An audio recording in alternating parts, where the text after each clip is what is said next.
It's early morning now. The temperature is around negative 40 degrees Celsius. A survival journey begins. I'm standing in the middle of the wilderness, surrounded by nothing but white snow and biting cold wind. I choose a spot next to a cluster of large trees that offers wind protection and easy access to building materials nearby. To survive in this negative 40 degrees Celsius environment, the urgent task is to build shelter because as night falls, the weather becomes even more brutal.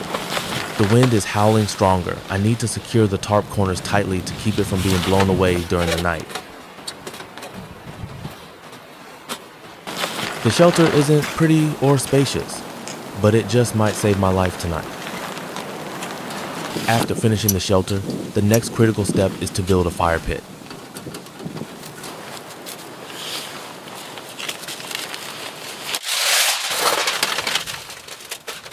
It's a small fire pit, but it needs to be well enclosed to keep the fire burning steadily through the night.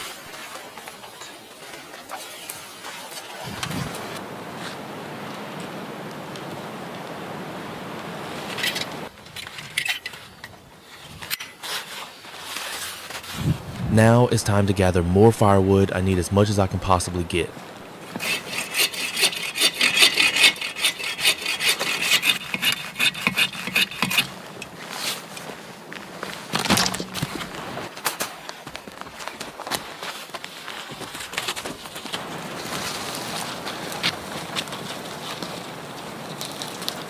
Now it's time to gather more firewood. I need as much as I can possibly get. I bring along my handsaw, a simple tool, yet one of the most useful in this frozen forest.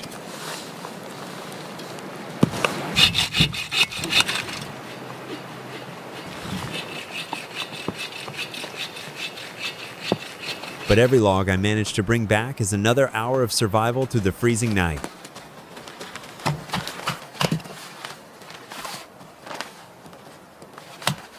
I keep a few logs aside, splitting them further with my knife for kindling. The rest I'll save to use over the coming nights. My hands are burning with pain, but every log I split is a spark of hope for tonight.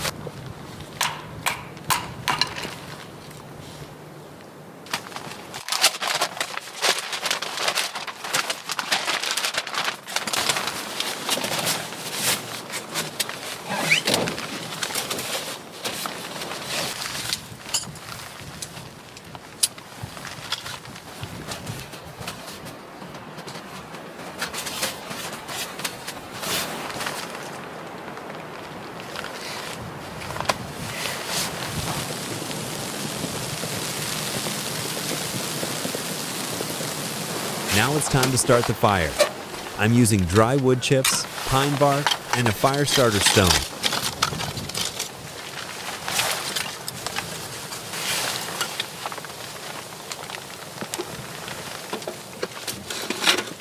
I add a few small sticks to keep the flame alive, as if I'm keeping my own soul burning. Fire means life. If the fire dies, I'll freeze to death.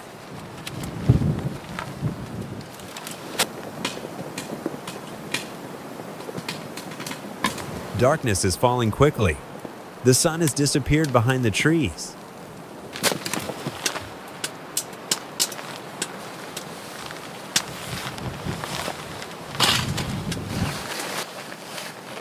The first night in the frozen forest. I hope I'll make it through.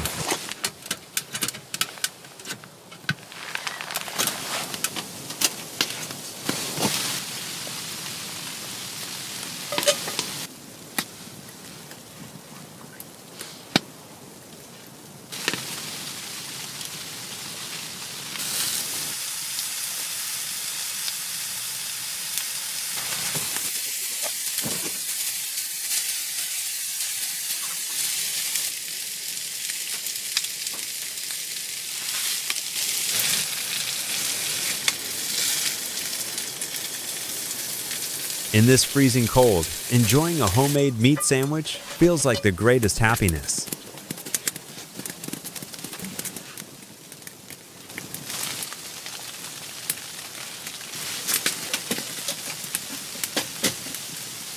The temperature is dropping fast. It must be below -40 degrees Celsius by now. I wrap myself in pine branches and the thickest coat I have, just hoping to hold on to a bit of warmth to make it through the night.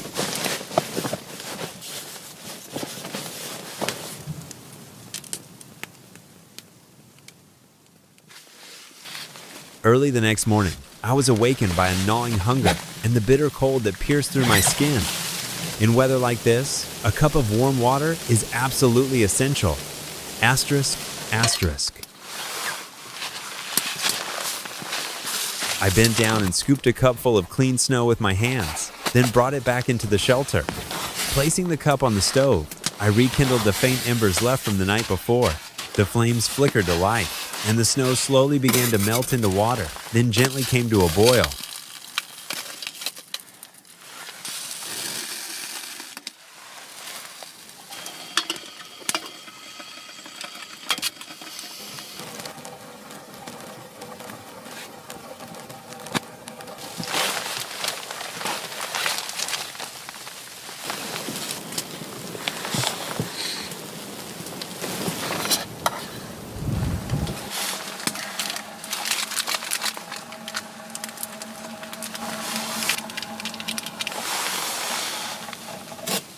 In this minus 40-degree weather, even a single sip of warm water feels as precious as gold.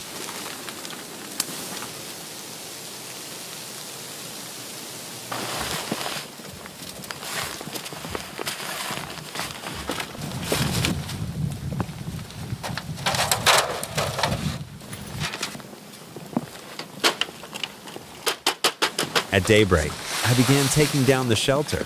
The journey ahead was still long. I had to keep moving south, searching for a warmer place to take refuge.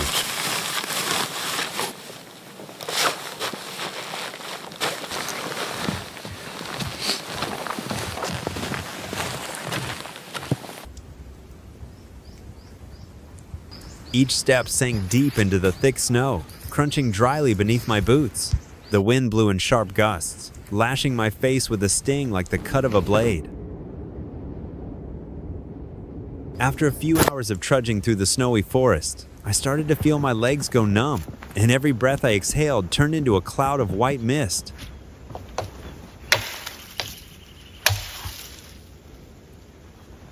The snow here isn't too deep. There's enough space to set up a small shelter, and it's close to a good source of dry firewood. I decided to choose this spot as my stop for the night. It's not ideal, but in the negative 40 degrees Celsius cold, it's more than enough to survive.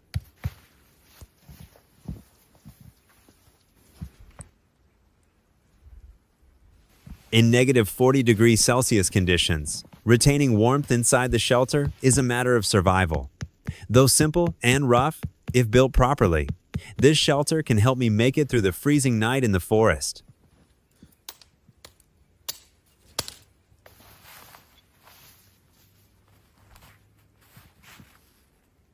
I worked non-stop, knowing that the winter sun would set very early.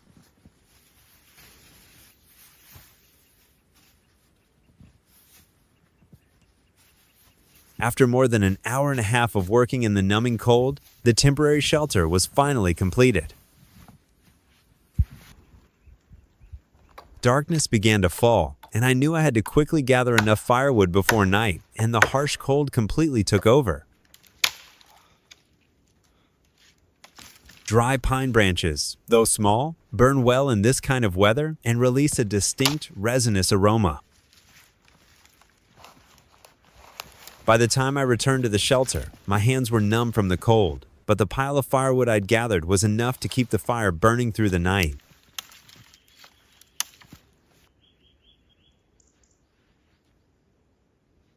Once, twice, the fire didn't catch.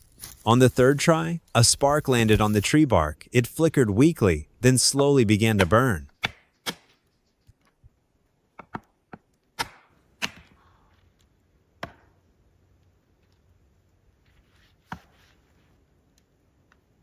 The fire began to spread to the smaller branches. I kept adding wood slowly, little by little.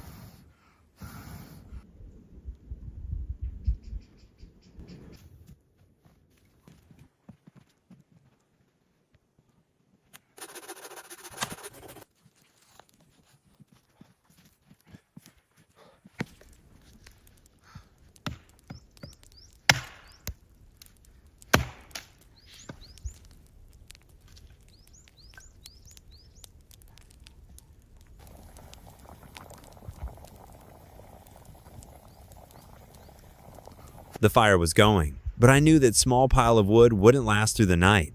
I put on my coat, grabbed the axe, and stepped back outside as dusk settled over the forest.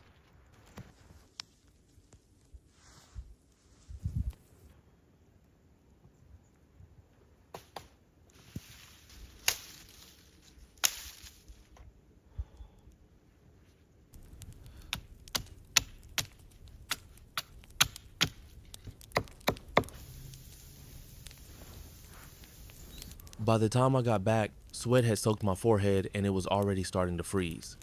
I stacked the thick logs in a pile beside the shelter, close to the flickering fire.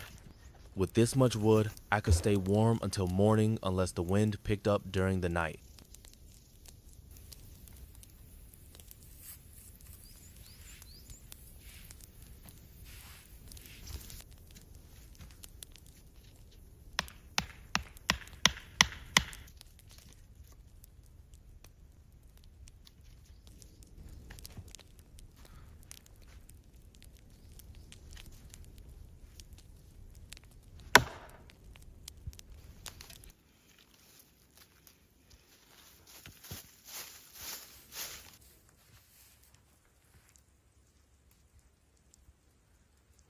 Back by the fire, I took out a handful of wild greens I had gathered earlier, along with a few eggs still left in my pack.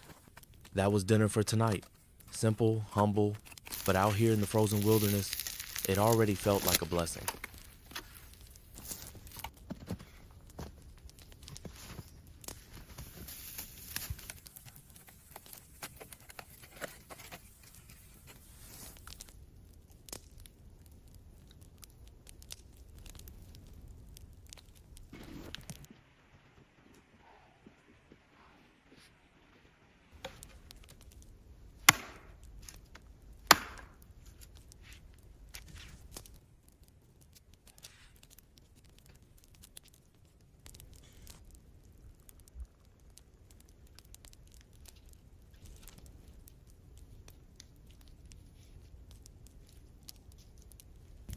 Night had fully fallen. The winter sky was pitch black, not a single star in sight. The fire still burned, but the forest night was colder and far longer than the day. There was nothing left to do, no one to talk to, only the sound of my own breathing and the weight of my thoughts.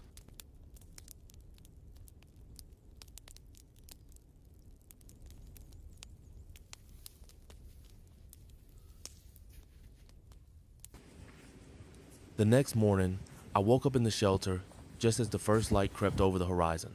I tied up my backpack, cleaned up the old campsite, and continued the journey. Each step was a struggle, not just because of the thick snow underfoot, but because the cold seemed to grow even more brutal with every passing hour. The forest remained still, silent, as if it had swallowed all sound. But I knew I had to find a new place to set up camp, because when night falls, the cold will return once again. The first task, as always, was clearing the snow. Then I built a frame using pine branches and covered it with a tarp.